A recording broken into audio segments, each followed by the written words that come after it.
What's up, guys? And today I'm going to talk about why it's better to love hard work than to avoid it and why Goatis is wrong.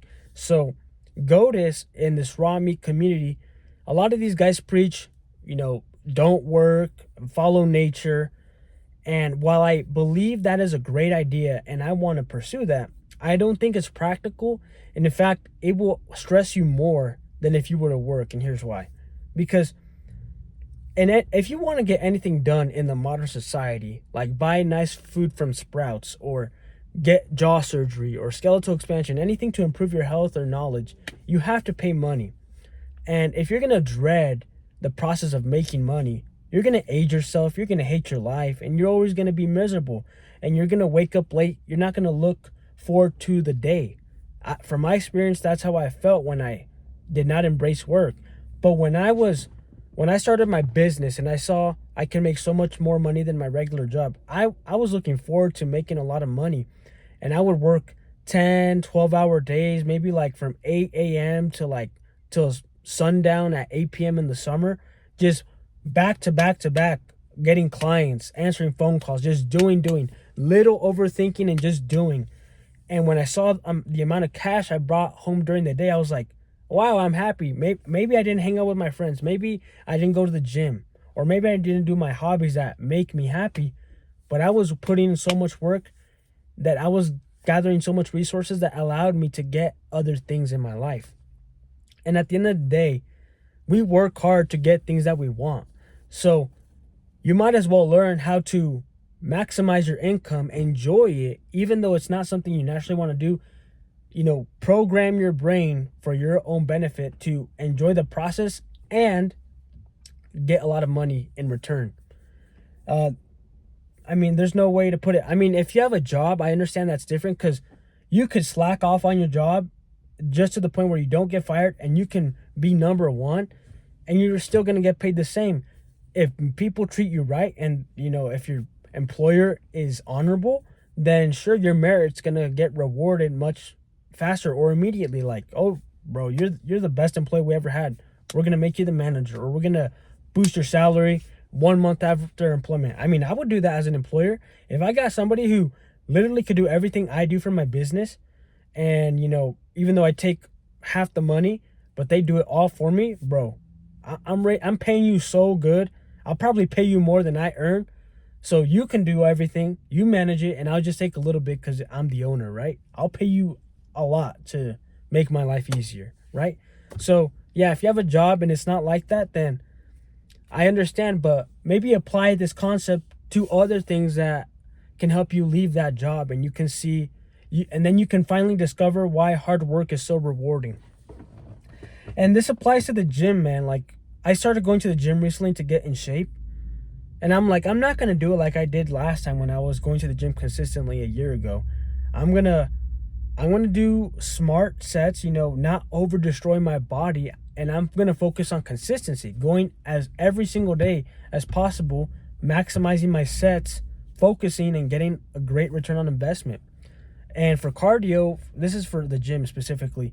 I'm not just going to walk on the treadmill. I'm going to include a few running sets because it's funny that there's this message where, avoid work, avoid hard work. But it's always the hot mamacitas that I see at the gym putting in the most work. And I'm like, they don't get there by accident. They're on the treadmill for an hour. Like, there's this soccer girl from the nearby college who was on the treadmill on an hour, like doing cycles, like running, then walking. And she looks bomb. And I'm like, that's how I want girls and other people to view me. Like, this guy's on top of it. And you can only get there by putting in hard ass work.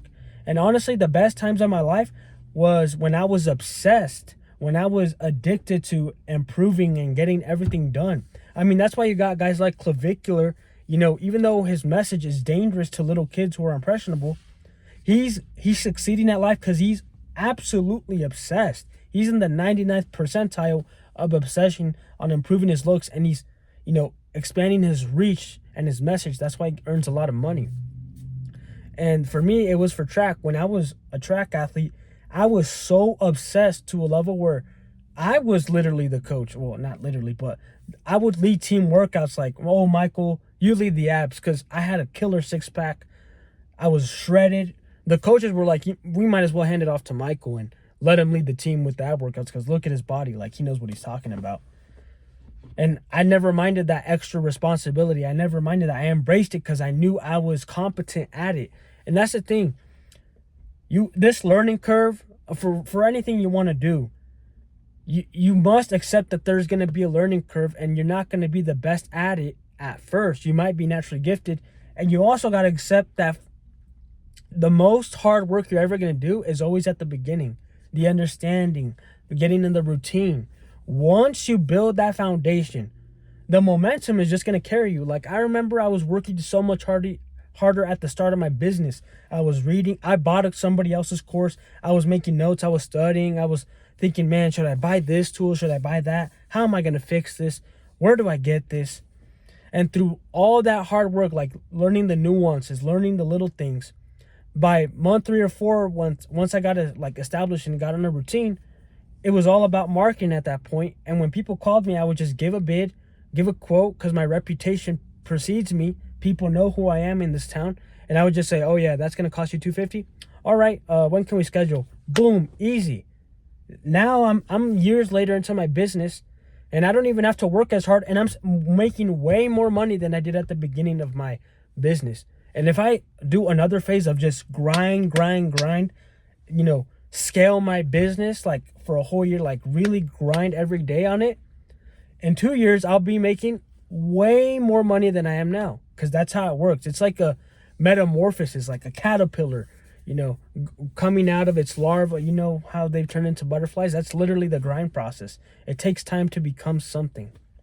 So I just want to say, guys, Goatis, I like his message, but if you want to get somewhere to where you want to be and you want to earn the income and be fine in life, embrace the hard work, man. Embrace it. The sooner you embrace that you got to work hard and overcome that, you will succeed. And change your point of view. Like, oh, you might think, man, I got to do this. Give yourselves reasons on why to do it. Like, are there people that treated you horrible in school, and if they met you now, they would be right about you? And you're like, man, I would hate. Like, you want to walk into your old town or into any store, and when people from your old life meet you, they're like, oh my God, who is this guy? He's not the guy who I met before, or the girl I met before. Like, this guy's on another level. And there comes a point where when you work so hard, people are going to cheer for you, and then they're going to resent you or feel envy. Like, how is he escaping? How is he ascending so much? Like, they always thought they were superior to you. But if you keep ascending and if you keep going, by the end, they can't do anything. They cannot fathom the level that you have reached. So envy becomes into admiration. They're like, man, I used to go to school with that guy. Because you reach a level that they never dreamed to achieve. And that's when your enviers become your fans.